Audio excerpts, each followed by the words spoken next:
Bueno, 2018an hasi ginen proiektu honekin, sortu zen olako kezka bat edo jolastoki aldatzeko gogoa. Ikusten genitulako behar batzuk momentu horretan, orduan 2018an hasi ginen Txusma Azkonarekin formakuntza bat jasotzen, ikasleekin atera genuen material desestrukturatua jolastokira eta jostatzen aritu ziren ikasleak, eta hortik atera ziren beharrak zirela oreka beharra, naturarekin kontaktu, animalien zaintza, guzti hori, marrazkiak egin zituzten eta guzti horrek lagundu zigun diagnosia osatzen.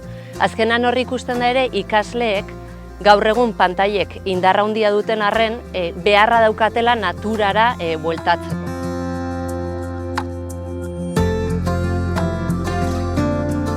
Ez gara bueltatzen izan garen horretara, ez gara mundu osasuntsu batean biziko.